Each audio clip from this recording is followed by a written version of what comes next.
তো সকালের খাবার তো হয়ে গেল, জল খাবারটা তো দিয়া বানিয়ে দিয়েছে। দিয়ার উপমা একদম রেডি হয়ে গেছে। দেখি আজকে কি রান্না বান্না করি। হ্যাঁ, নুনটা ঠিকই হয়েছে। সুপ্রভাত বন্ধুরা, আশা করি আপনারা সকলেই খুব ভালো আছেন আর আমিও খুব ভালো আছি।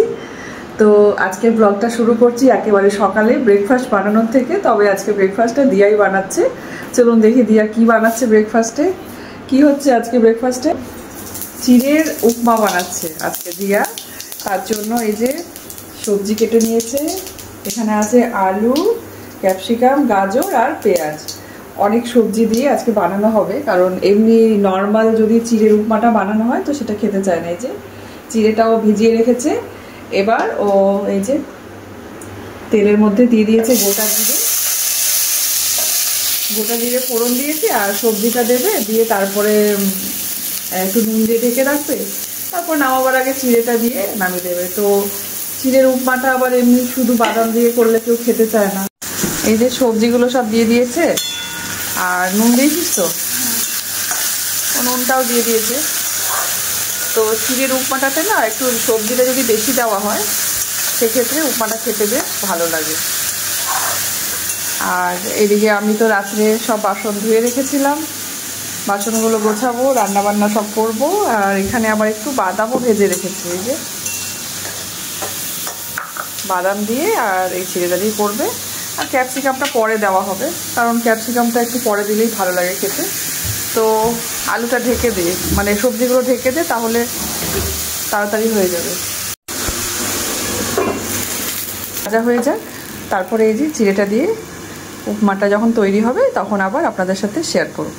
আজকে যেহেতু বৃহস্পতিবার, সেই কারণে পুজো দিতে বেশ অনেকটা সময় লাগে। তো দিয়া বললো যে ঠিক আছে মা, তুমি ঠাকুর ঘরের কাজটা সেরে নাও আর আমি ব্রেকফাস্টটা বানিয়ে দিচ্ছি। তো ওরা আবার ব্রেকফাস্টে মানে বেশ একটু অন্যরকম খাবারগুলো বানাতে ও বেশ ভালোবাসে। এমনি যদি বলি রুটি বা সবজি বানাতে, তো রুটি সবজি বানাতেও একটু ভালোবাসে না, ওর খেতেও ভালোবাসে না ওরা। সকালে বেশ একটু অন্যরকম হবে, মানে একটু পাস্তা হবে, কখনো ওটসের উপমা হবে, বা ডিম দিয়ে পাউরুটি দিয়ে কিছু বানাবে। তো এই ধরনের খাবারগুলো দিয়ে আবার বানাতে খুব ভালোবাসে। তো আমারও ভালো হয়, কারণ আমার তো কাজের লোক নেই, আপনারা তো জানেনই। আমি রাখি না, কারণ ওদের আশায় বসে থাকলে না অনেক কাজে লেট হয়ে যায়। সেই সকাল থেকে বসে থাকো আর টাইমে তো কেউ আসে না। মানে আমরা তো উঠে যাই অনেকটাই সকালে, দিশা স্কুল থাকে বলে। এবার 10টার আগে তো কোনো কাজের লোক আসতেই চায় না। তো ভাবুন, সকাল থেকে সেই 10টা অবধি বসে থাকা মানে একটা বিরক্তিকর ব্যাপার। তো সেই কারণে নিজেরাই করে নিই। রাত্রেবেলায় নিজে যা বাসন থাকে আমি রাতে ধুয়ে রেখে দিই এখানটাতে,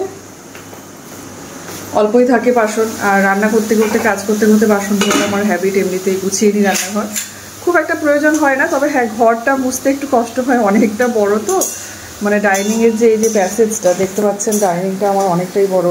রুমগুলো 3টে রুম যেহেতু, তারপরে ব্যালকনিটা, তো সিঁড়ি আছে, তারপরে গ্যারেজের রুমটা আছে। তো সেই নিয়ে আর কি মুছতে একটু বিরক্ত লাগে। ঘর মুছতে আর ঘর ঝাড় দিতে একটু কষ্ট হয়। বাসন ধুতে কোনো কষ্ট নেই আমার, আমি ধুয়ে নিই। তো যাই হোক, দিয়াই যে ঢাকনাটা খুলে নিয়েছে, এবার সবজিগুলোকে নাড়ছে। তো এই যে উপমাটা বানানো হয়ে গেছে। সবজিগুলো ভাজার পরে তারপরে একটু হলুদ দিয়েছিল। আর কি কি দিয়েছিস বল? হলুদ দিলাম, একটু লঙ্কার গুঁড়ো দিলাম, একটু সস দিলাম। আচ্ছা, হলুদ দিয়েছে, একটু লঙ্কার গুঁড়ো দিয়েছে সামান্য কালারের জন্য, একটু কালারফুল হলে দেখতে বেশ ভালো লাগে। আর টমেটো সস দিয়েছে, একটু গোলমরিচের গুঁড়ো দিয়েছে। ব্যাস হয়ে গেছে। মানে ওই যেটা পোহা বানানো হয় আর কি, শুধু চিড়ে আর বাদাম দিয়ে, সেটাকেই একটু অন্যভাবে বানানো হলো। তাতে করে বেশ অনেকগুলো সবজিও খাওয়া হবে। আর এটা কিন্তু খেতেও খুব ভালো লাগে। এই চিড়ের উপমাটা পোহার থেকে অনেকটাই ভালো লাগে বল। পোহাটা একটু ড্রাই লাগে আমার তো মানে একটু শুকনো জিনিস খেতে পারি না। তো সেই কারণে এরকম করে একটু সবজি দিয়ে বানিয়ে আপনারাও ট্রাই করবেন সকালবেলায়। কালারটা তো খুব সুন্দর হয়েছে, দেখেই মনে হচ্ছে খুব টেস্টি হবে। এবার টেস্ট করার পালা। তো এই যে দিয়ার উপমা একদম রেডি হয়ে গেছে। ফার্স্ট ক্লাস লাগছে দেখতে, কিন্তু কি কালারফুল লাগছে, আর খেতেও ভালোই হবে। চলুন ব্রেকফাস্টটা এবার করে নিই। তো এই যে দিয়া ব্রেকফাস্ট সার্ভ করে নিয়েছে সবার জন্যই। তো দিশা তো আজকে স্কুলে যায়নি, ওর আজকে শরীরটা খুব খারাপ। ওর শরীরটা ভালো নেই, দেখতেই পাচ্ছেন মুখটা ঢাকা দিয়ে বসে আছে। ও বলছে আমাকে দেখাবে না। কি হয়েছে দেখুন। ওর চোখের অবস্থা দেখা কি হবে, দেখুন ওর চোখের অবস্থা, চোখটা পুরো ফুলে গেছে, ইনফেকশন হয়ে গেছে, সেই কারণে স্কুলে যায়নি, ওর খুব কষ্ট হচ্ছে। আর দেখি এবার ব্রেকফাস্টটা করে নিই। কেমন বানিয়েছে দিয়া চিড়ের উপমা? দারুণ, খুব টেস্টি, খুবই ভালো লাগছে খেতে। তাহলে দিয়াও করবে এবার ব্রেকফাস্ট, তাই তো? এবার আমিও করে নিই, ছট করে ব্রেকফাস্টটা সেরে নিই, দেখি কেমন বানিয়েছে। হ্যাঁ, নুনটা ঠিকই হয়েছে, নুন একটু কমই ভালো।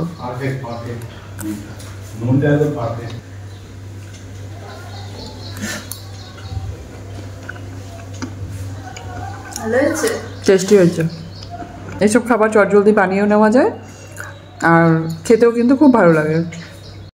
এই যে দুই বোনে বসে পড়েছে। তো সকালের খাবার তো হয়ে গেল, এবার দুপুরের খাবার দাবারের ব্যবস্থা করতে হবে, কারণ সকালের জলখাবারটা তো দিয়া বানিয়ে দিয়েছে, তবে দুপুরের রান্না তো আমাকে করতে হবে। দেখি আজকে কি রান্না বান্না করি। চলুন তাহলে দুপুরে কি রান্না করছি না করছি সেটা আবার আপনাদের সাথে নেক্সট ব্লগে শেয়ার করব। আর হ্যাঁ, এই ব্লগটা কেমন লাগলো কমেন্ট করে জানাতে ভুলবেন না কিন্তু। ভালো লাগলে অবশ্যই এটা লাইক, কমেন্ট এবং শেয়ার করবেন। আপনাদের সাথে আবার দেখা হচ্ছে বিকেল 5টার ব্লগে। দুপুরে রান্নাবান্না নিয়ে যে কুকিং ব্লগটা থাকে সেই ব্লগে আবার আপনাদের সাথে দেখা হবে। চলুন এখনের মতো টাটা।